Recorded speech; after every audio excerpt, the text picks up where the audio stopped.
Hello, this is a new lesson of our Learn Sanskrit series, and today's lesson is a little rearranged in the sense that I'm now separating from this point on in the videos. I'm separating the exercises from the sort of the lecture portion of the video. So for each lesson we will have now at least two videos separate.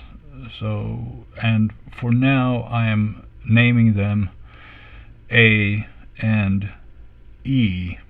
So the A section is the sort of the lecture section, and the E section, or the E video, is the exercises video. So that way we keep the video length smaller, and we still get the same coverage.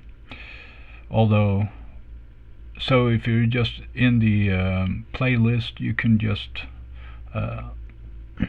just continue watching anyway, so to speak. Alright, so let's see what we have today. We are at lesson 11, and we are so this is video 11a then, and we are hopefully getting a layer here to write on. I just have to set things right here in Photoshop. Let's see. Okay, and we have to have a little smaller brush. Let's see how this works. Let's see if this is maybe default there. This is reasonably good. Okay, let's stick with that. So we are going to talk about verbs today, and we're going to talk about two verbs especially, and the most one we are going to focus on is asti. So let's write these up here in the so we are having our verbs here,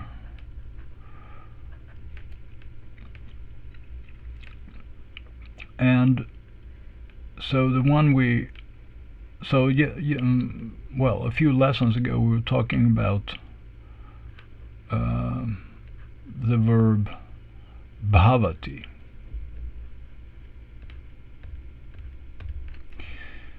which means he becomes.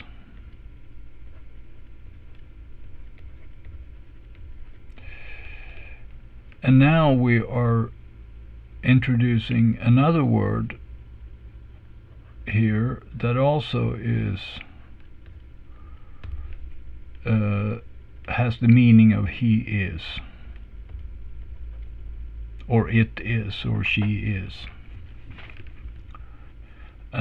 So these are the sort of focus for today's lesson. So bhavati then in Devanagari would be make it nice, bhavati, like that.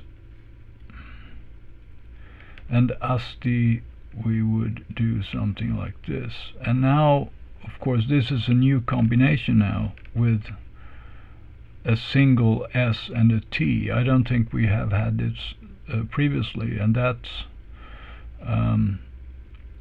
so that we will do this.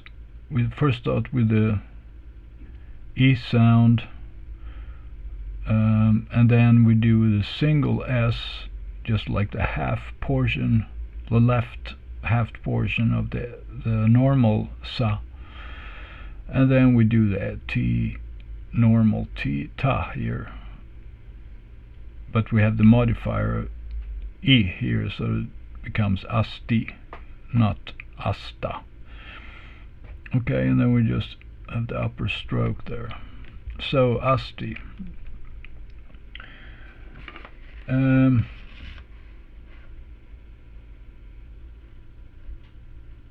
And the question is now, what is the idea now? How are we going to spend the whole video here on these things? Well, the first thing we can do is let's talk about first we can sort of do the three forms as we usually do, and because bhavati we already did. Okay, we can do bhavati once more just for refreshment. So we have asmi,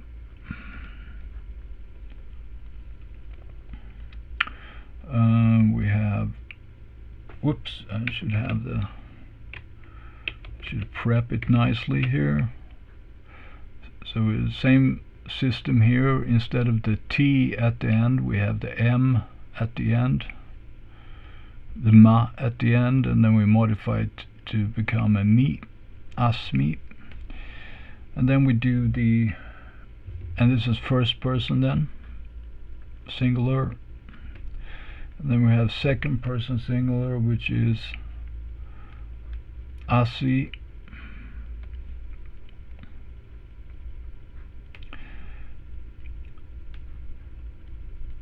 And here we only have the S and the I, the E sound, asi.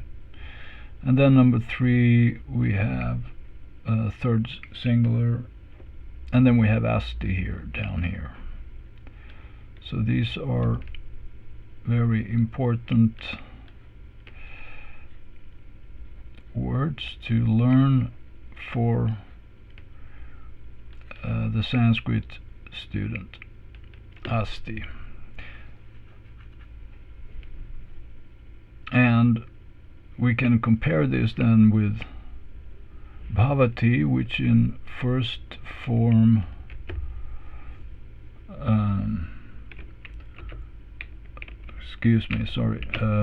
bhavami would look like that. Bha va mi. Oh, sorry, not the name. Have to no such stroke there, like that. So it's something like that. Bhavami. And then we have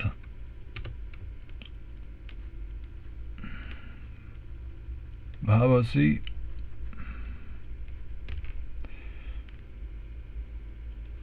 bhavasi,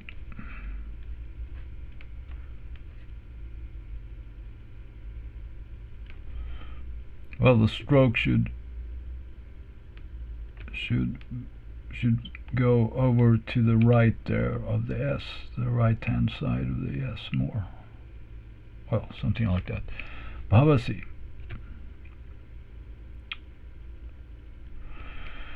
And then we do the last one, bhavati. He is, or he becomes. Bhavati.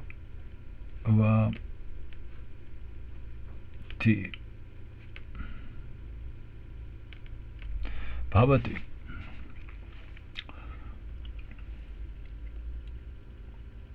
So here we can talk about a couple of different things. The first thing is that if you look at the literature and like that, I think asti here is the most common one. This is used in many different situations, different places. More so, I think, than the bhavati. So if you were to choose a word for he is, then I would go with asti. If your memory is limited or something like that, if your hard disk is full, right? If your hard disk is full, then asti. But if you have lots of room, then bhavati also.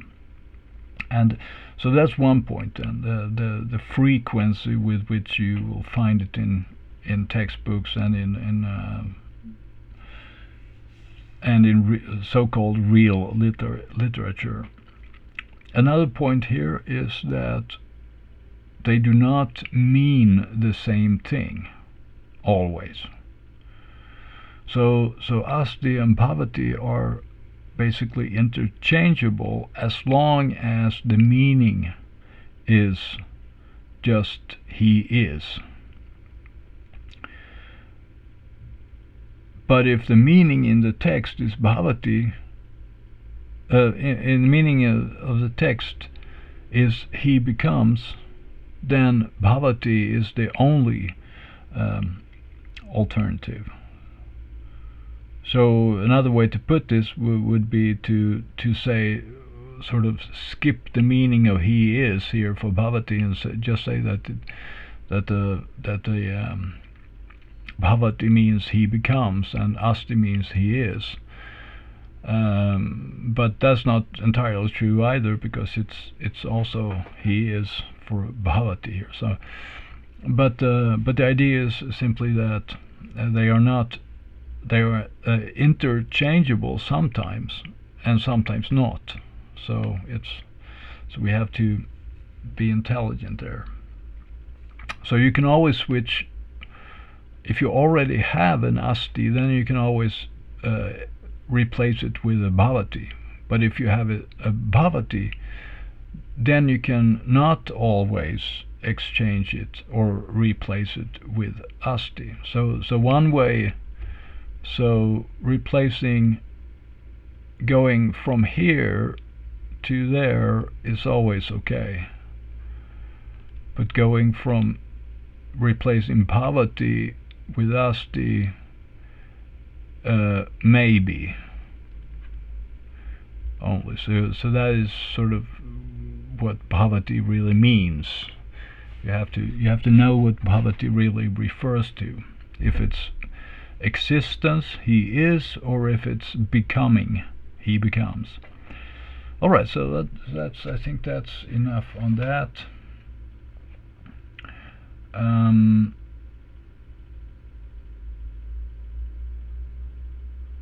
All right, so we can perhaps take just a simple example here. So let's say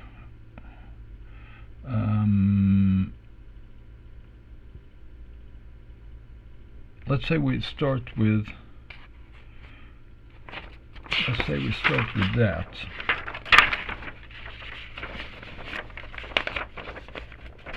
So I'm going to switch a new sheet here, and sheet number 2, and we're going to write this up here now. So I'm using transliteration here always, so that even if you're not fluent in Devanagari already yet, you can still follow along easier. Acharya Ramah Acharya Bhavati.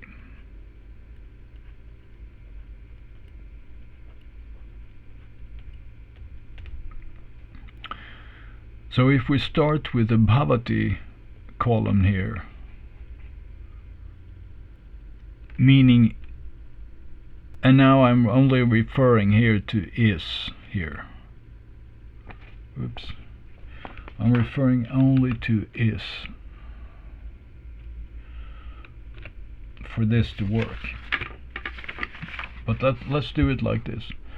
So unusually, of course, I have a semicolon when I'm doing my transliteration, so do that also now. Ramah Acharya Bhavati.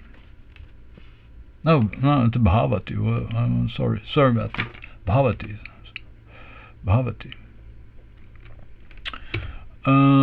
Okay.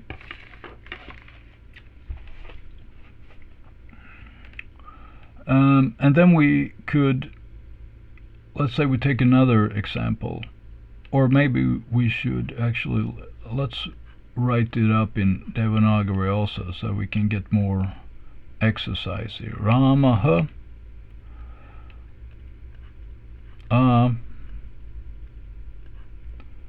cha. And then we have this strange combination here with the R and Y, and this should look something like that. You put the R above the ya, and then you do the visarga at the end there. Acharya. So long A in the beginning, long A in the middle, and a short A in the end there. Acharya Ramaha Acharya, and then Bha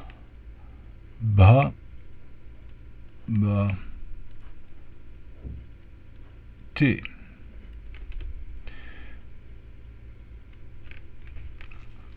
And so the English then is Rama the teacher is. He is.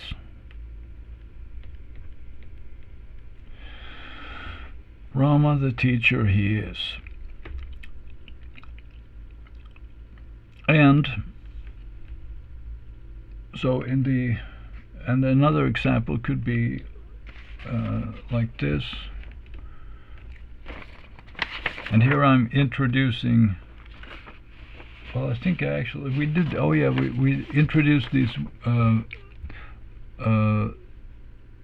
the proper name Rama here in the last lesson number 10. So we already talked about that, but just in case, this is a very common name in Sanskrit literature. So alright, Rama, and then we could do Arjuna. Let's do that. Or ugly A here. Arjuna. Well, it should be. Well, it's a little Arjuna.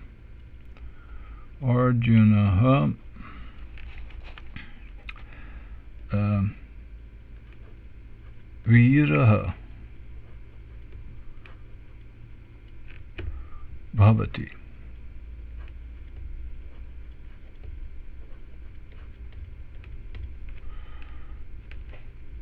And in Devanagari, and we have a similar thing here with the R and J. The R comes on top, this combined consonant cluster here, R, and then we have a short U sound, Arjuna, and then we have a Na coming up and a visarga here at the end.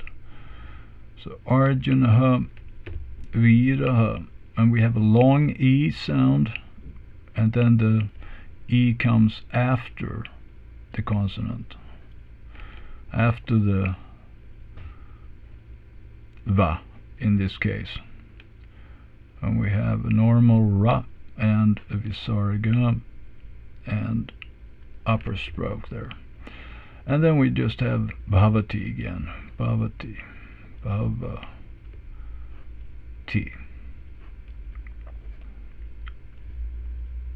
Like that. End of sentence. So Arjuna Viraha Bhavati. So Arjuna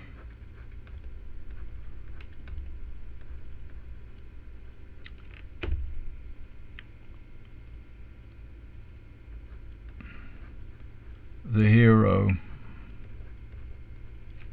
he is.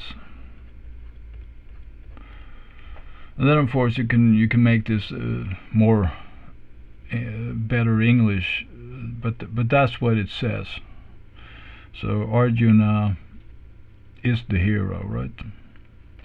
Or is a hero. Similarly, up here, Rama in the first, on the upper part of the sheet here, Rama is the teacher.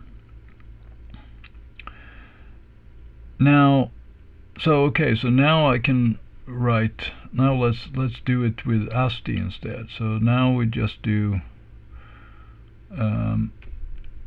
Well, we may not even. Oh, let's do this here then. So it's the same.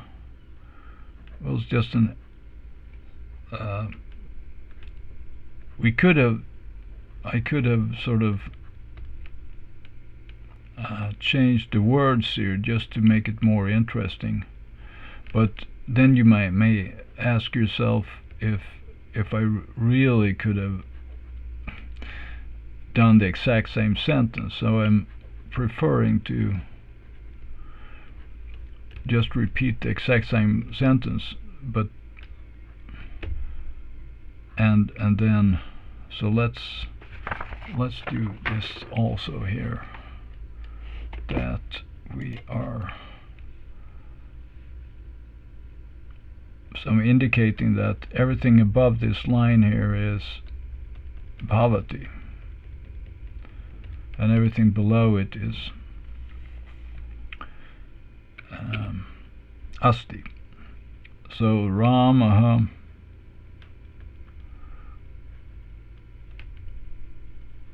long a, so we have two vertical strokes there, a, and then cha, but then it's actually cha, so we have another stroke there to make it long, and then we do this funny thing here with the R up here at the right portion of the ya sound, and then we just add the visarga, acharya, and we have another bhavati,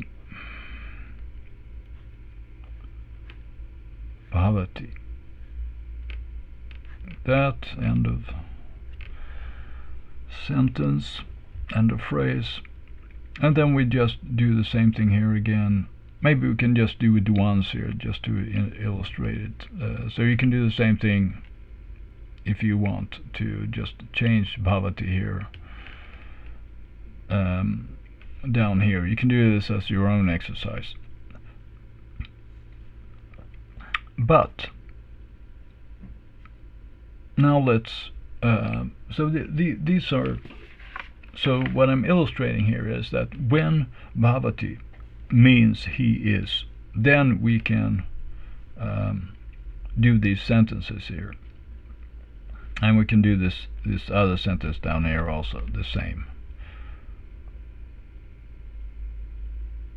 But now I did bhavati here, so that was wrong, of course. How could I do that? I was just too stressed out. Okay.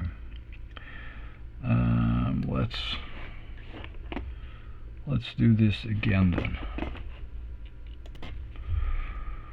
Alright, so we have to I was a little preoccupied there with my notes, so we will have to redo this, because we cannot of course do them identical here. That would be stupid, right? So we have to do the asti here.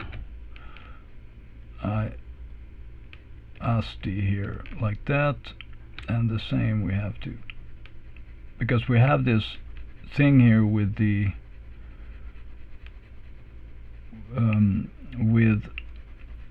script, also the Devanagari script, that we haven't really exercised too much with this combination with the S, T, and E sound here. So we need to get some flow also there, so to speak. So we have asti there. instead. So, and the same thing then, Arjunaha Viraha Asti instead, there with a semicolon even. Okay, good. So now we are where we should be. What we now can do, however, this is not the end of how to create this sentence, because we may actually skip the is all along, or even so we don't have to have a bhavati, we don't have to have an asti if our intention is to simply say he is, or it is, or she is. So unless we're talking about becoming, then we can skip the verb, any of these, either bhavati or asti. So let's do that. Let's skip the now. So then we have two versions of how we can get along there or do that.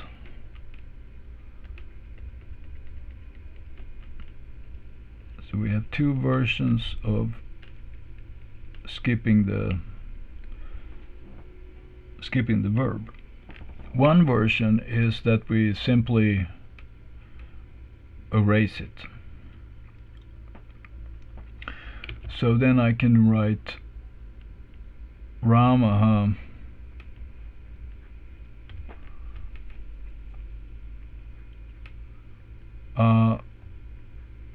Acharyaha. Stop. Or I should semicolon, sorry. Semicolon. Okay. Rama Acharya. Or I could say, let's see, what should we do? We should, okay, yeah. Or we could say Arjuna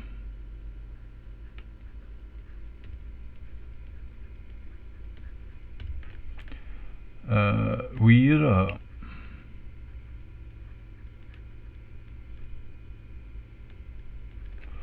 Okay, so let's do Ramaha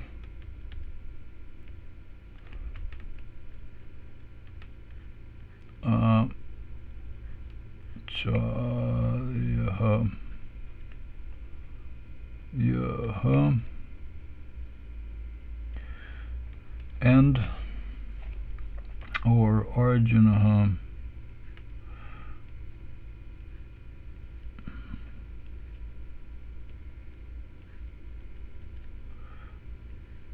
Vira.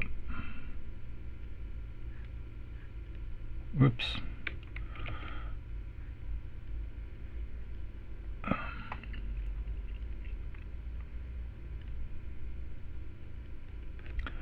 Vira, okay, and so this is the sort of, we can say, most simple way of doing it. But often this is not what we see in the literature or in texts. So it's not that this is forbidden, but this is, I would say that mostly you wouldn't see this in texts. Maybe it's 50-50, I don't know, but there's another way of doing it, and the way of doing it is that we flip these words over. So that which is, okay, so maybe if I can let's say that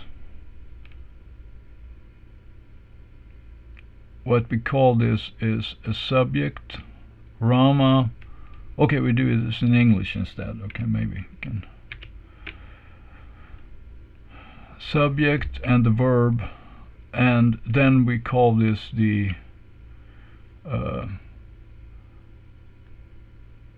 I think someone calls this a predicate. Let's call it. I think maybe it's. I'm not sure. Speyer maybe calling the noun predicate, or maybe it's Coulson. But there's. Let's just call it the predicate, even though a predicate normally includes the verb. But let's just call it a predicate for this video. Then we can just to get. Or we can call it the non-subject here, because it's the non-subject, NS. Let's call it non-subject.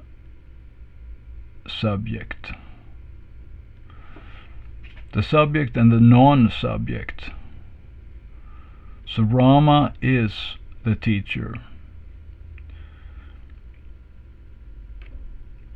and Arjuna is the subject, and the hero is the non-subject. NS, the non-subject. Similar here, Rama. Well, maybe I should. Well, we can. But so then here in. Let's do it. And do the translation here. Rama, the teacher,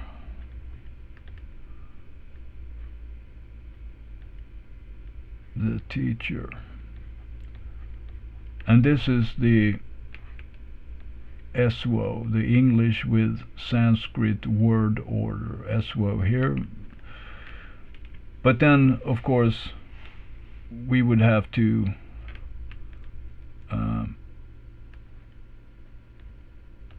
sort of indicate that there is no asti, or there is no bhavati, meaning he is. Okay, maybe we should even say he is here, just to normal style. Let's do this here. Put this a little bit longer here so we can better notes, better erasing. Okay. Rama the teacher, he is. So here then we have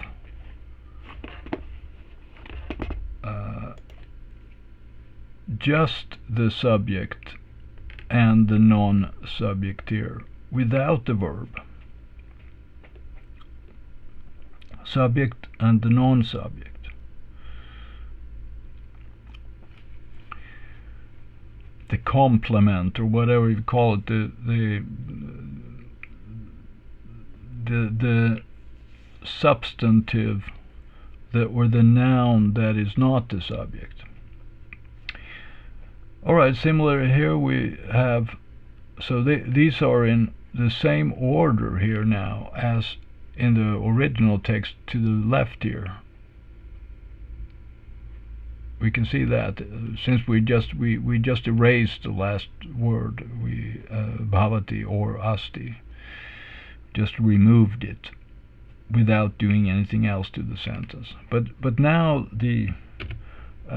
as I said, the very common thing in Sanskrit is to flip these words.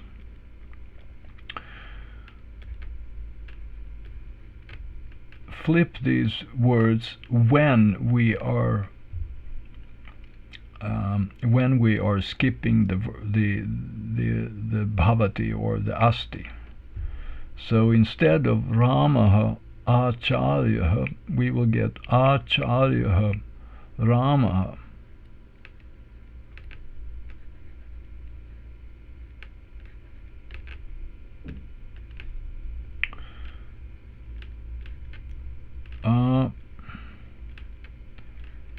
Acharya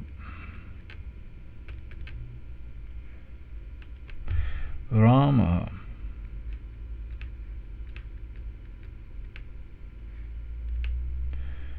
Like that. So the Acharya, or the teacher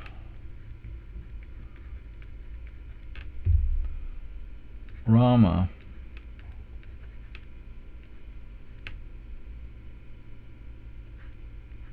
he is. But the tricky thing here then is that Rama, that the teacher now is no longer the subject. So in this position here we have the non-subject, well, the predicate or noun predicate or whatever, and here we have the subject. So when we are flipping this, if this is SWO here, SWO, so when we're doing the actual translation we have to go back to Rama is, we have to, well, we can do it in 2 steps then. Rama, he, oh, okay, maybe, no, right, let's just do it like this. Rama, well, yeah, okay, you just write it up like that. He is the teacher. Let's do like this.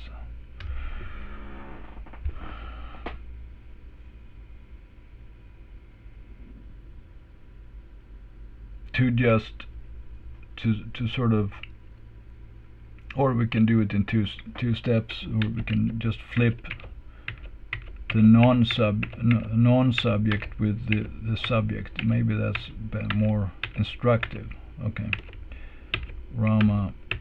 Okay, now we can't undo it anymore. Okay, let's just do Rama, the teacher.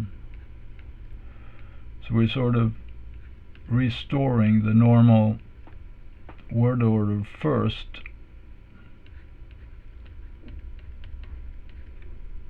and then we call this English 1 then, and then we are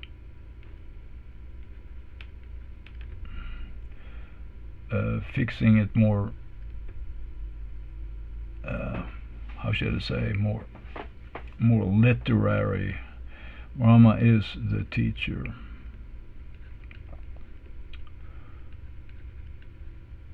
Like that. So anyway, so this is the sort of thing we have to get into our heads, that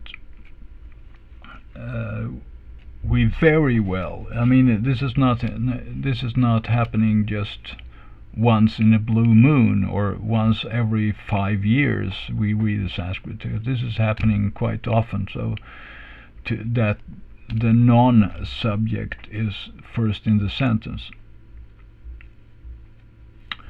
in this kind of construction. So we have to really think twice when we see 2 nouns, and the thing is that this doesn't only apply to nouns, it applies to certain other words. So it could be a pronoun, for instance, or it could be it's a non-adjective, or maybe an adverb, or even but basically non-verbs. So we're talking about, so this whole thing here with all these things is called the nominal on the construction,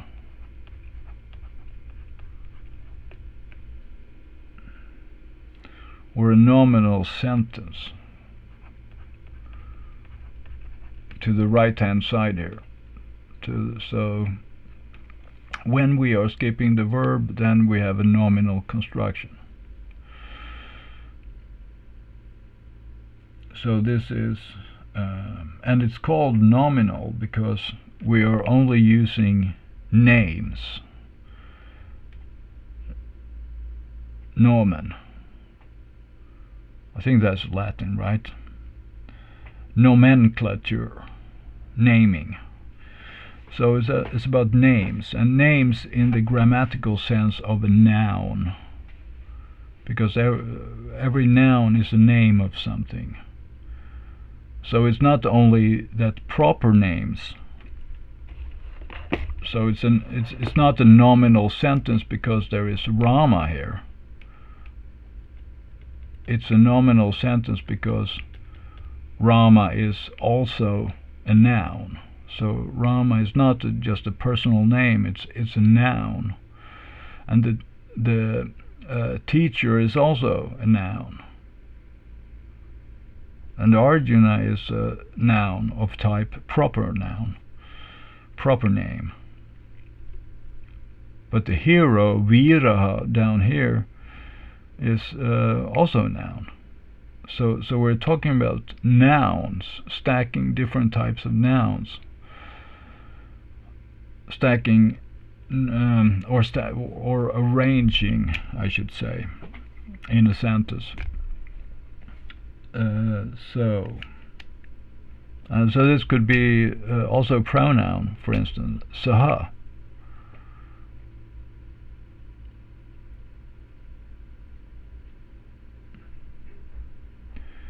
Alright, so I think that's sort of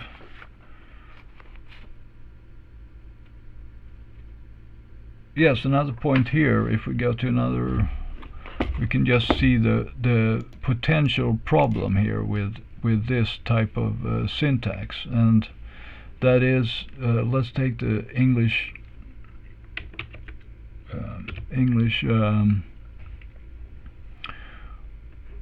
let's say I have an English sentence here. A horse is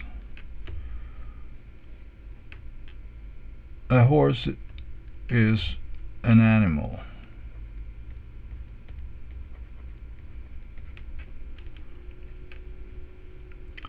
An animal. Okay, so maybe we can, let's do it with a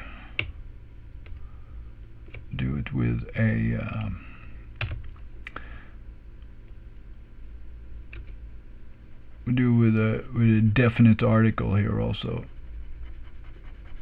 or indefinite rather, and just an animal here, an animal. Okay, a horse is an animal.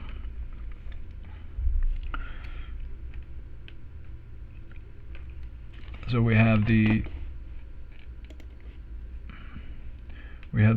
subject of the sentence here, and we have the non-subject here, and then we have the is, which we are skipping. But if we're skipping the is and we are flipping it, let's flip it, the sentence.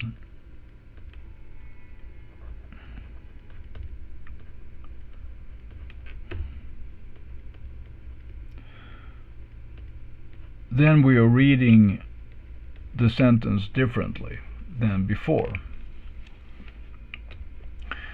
So the problem here is that if an animal were the subject, then we would be talking about something else. These things are not interchangeable,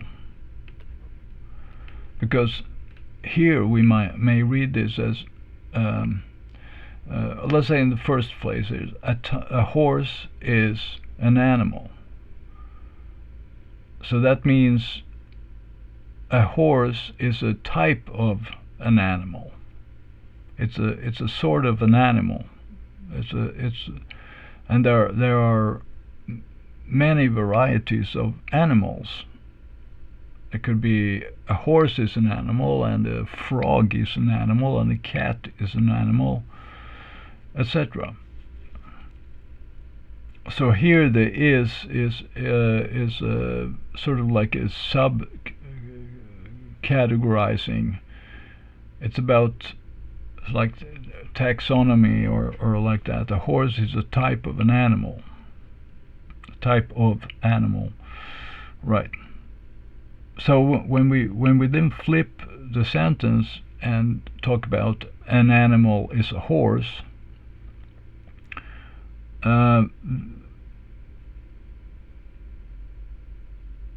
it's unclear what we mean here, because here it sounds, in this number 2 here, that it sounds like an animal is a type of a horse, and that's not really the case. So it becomes so in one sense then we could say that the outrageousness of this sentence indicates to us that it's variant number 1, which we would read